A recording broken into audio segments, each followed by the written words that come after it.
Hello students, आज हम discuss करने जा रहे हैं कोवेलेंट बॉन्ड। कोवेलेंट बॉन्ड देखो, सबसे पहले तो बॉन्ड क्या होता है, सिंपल बॉन्ड क्या होता है। बॉन्ड एक फोर्स ऑफ अट्रैक्शन होता है दो एटम्स के बीच में, जिसकी वजह से दोनों एटम्स एक दूसरे के साथ अटैच रहते हैं। अब ये देखो, एटम्स में फोर्स ऑफ अट्रैक्शन का रीजन क्या है। Each atom want to get stability, और ये स्टेबिलिटी एटम्स के अंदर कैसे आती है, जब उनका ऑक्टेट कंप्लीट होता है। Octet complete means valence shell में 8 इलेक्ट्रॉन्स।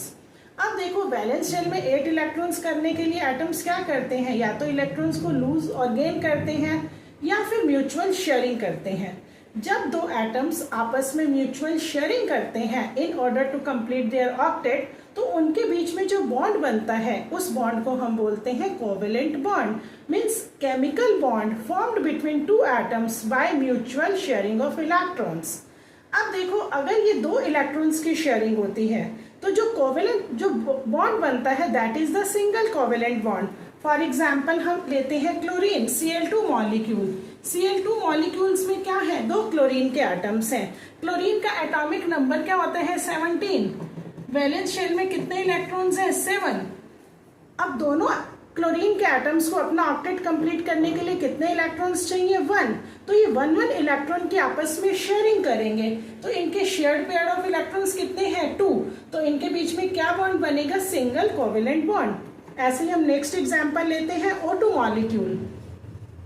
ऑक्सीजन का एटॉमिक नंबर क्या होता है, 8। इसके वैलेंस शेल में कितने इलेक्ट्रॉन्स हैं, 6।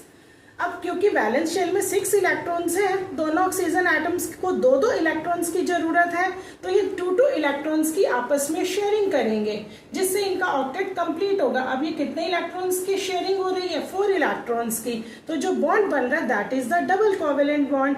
ऐसे ही हम एग्जाम्पल लेते हैं N2 मॉलिक्यूल। N2 मॉलिक्यूल के अंदर देखो, नाइट्रोजन का एटॉमिक नंबर क्या होता है, 7। वैलेंस शेल में कितने इलेक्ट्रॉन्स हैं, 5।